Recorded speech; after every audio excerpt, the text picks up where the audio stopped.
My husband surprised me by saying I should go back to my parents' house because my parents are already living in our house. I felt shocked by his sudden words, but he seemed to think he was being reasonable. He said, "Do you have a problem with that? Don't argue with me. I'm fine with divorcing you if you do." Lately he had been distant and unkind, and I had my own complaints. I had been thinking about divorcing him too, but I didn't think it was fair for him to kick me out of our home. I thought to myself, I'm the one paying $1,800 for our expenses. Does he even remember that? As I looked at him in shock, he got angry and said, "Leave this house now. My parents won't feel good if you're here." I didn't really get why I had to go, but I said, "Okay, I'll take all my stuff with me." Once I agreed, he seemed happy and said, "Then do it," and walked away. Right away, I called a shop to sell my things. My name's Emily, and I live with my husband, Robert, who's 5 years older than me. We met through mutual friends, and our first hangout turned into spending the whole day together. Robert mentioned he wanted to be a voice actor, and I was impressed by his deep voice. I've always liked soothing voices, so I felt drawn to him.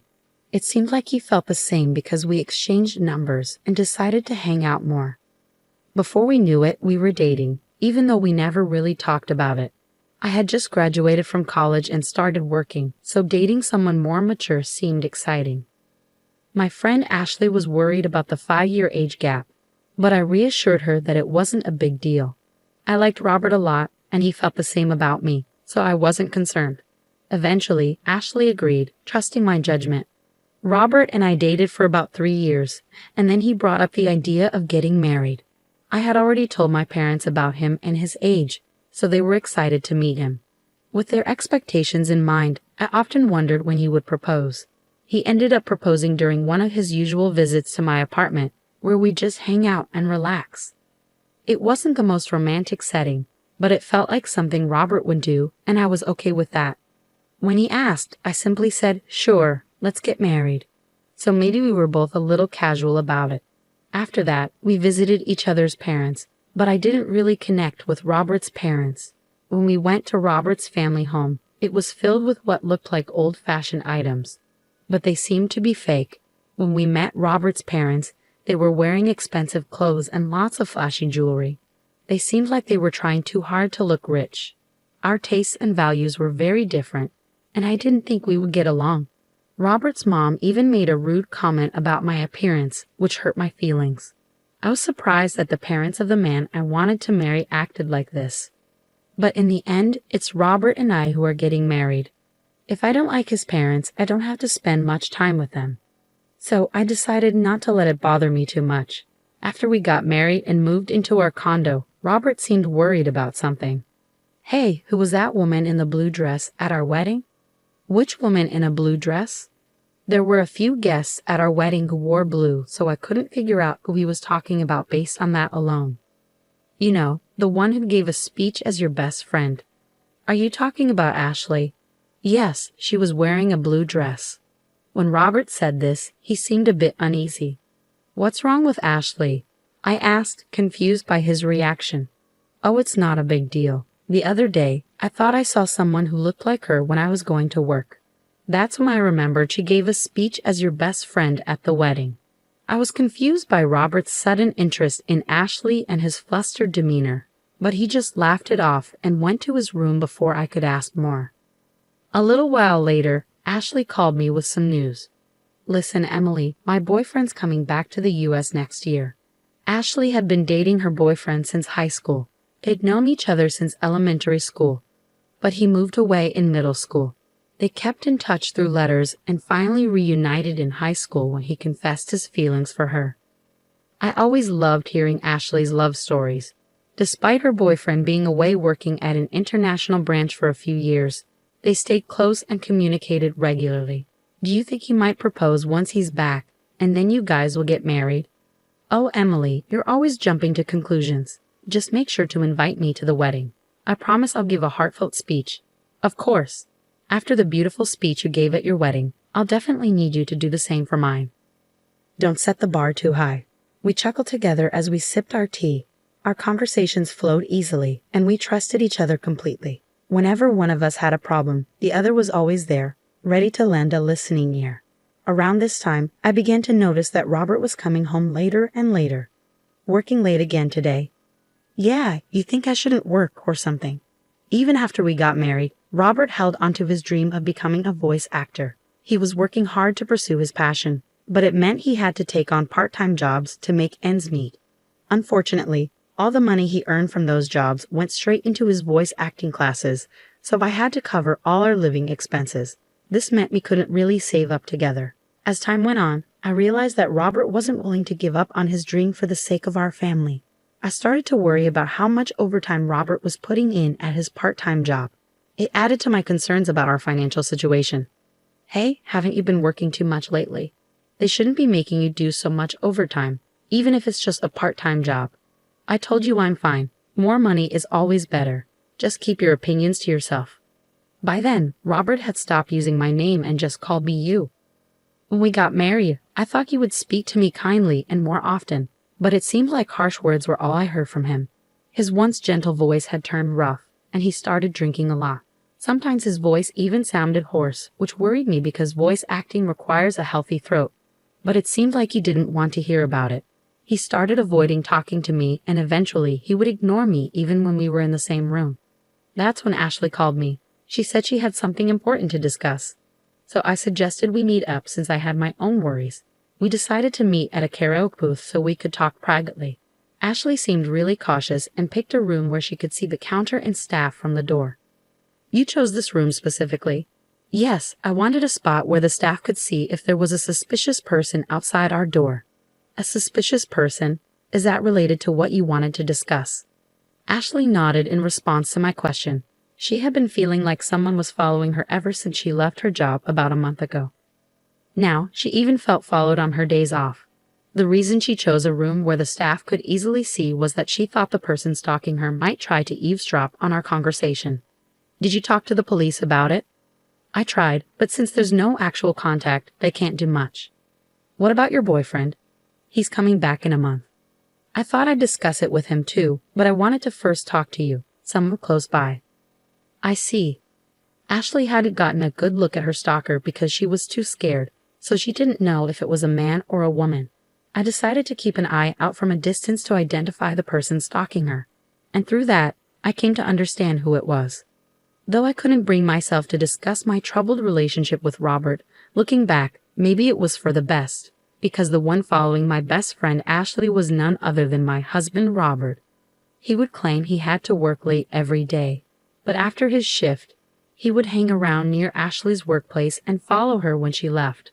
I couldn't believe that the person scaring Ashley was someone so close to me. When I found out, I was shocked, and the expression on Robert's face as he followed Ashley was chilling. He had this creepy, unsettling grin. I fell in love with and married this man, but the moment I saw his true face, the love I thought would last forever turned cold. I told Ashley the truth and urged her to move right away. With the help of her colleagues, she arranged for someone to drive her from the underground parking lot to her new place for a while. After we took these precautions, Robert's frustration grew, and one day, it boiled over. My parents are going to live here, so you need to go back to your parents' house. I was shocked by Robert's sudden demand, but he seemed convinced he was being reasonable. If you have a problem with that, then I'm fine with divorcing you, he said, starting to lose his temper. Even though I had my own issues with him and had considered divorce, I didn't think he could just kick me out of our home. I'm the one paying $1,800 for our monthly expenses. I wonder if Robert even remembers that. When I gave him a skeptical look, he got angry. Just leave already. My parents can't move in if you're still here. Why do I have to leave? I don't understand at all. But I said, okay, I'll take everything I bought with me. Seeing me agree, Robert just told me to hurry up and walked away. I immediately contacted a local buyback service. The next day, they came to our apartment. At first, Robert smirked, thinking I was leaving. But when he saw the workers assessing all our furniture and appliances, his eyes widened in shock.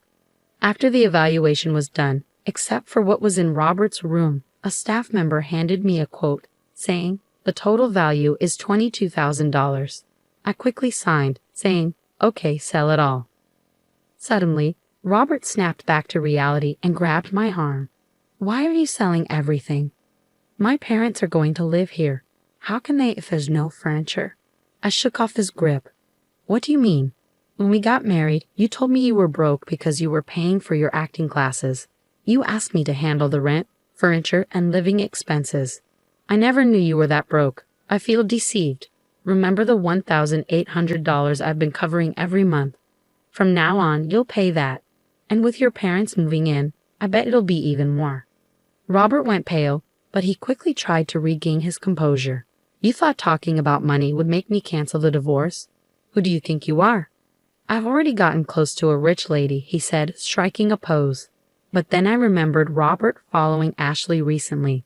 If what he considered getting close was his stalking behavior, then he was seriously deluded. Ashley came from a wealthy family. Her grandfather was a businessman, and now her father had taken over. Ashley truly was the perfect heiress, but she didn't flaunt it. She spent money like me and our friends, and no one judged her based on her family's wealth. However, Robert seemed to have found out about Ashley's wealthy background and decided she'd be a better match. Could he possibly think that if two people are the same age, the wealthier one is better? That infuriated me. But Ashley would never marry Robert. Her high school boyfriend, whom she'd been dating for years, was coming back to the States soon. They would likely get married. I mentioned how Ashley felt really creeped out because someone had been stalking her every day.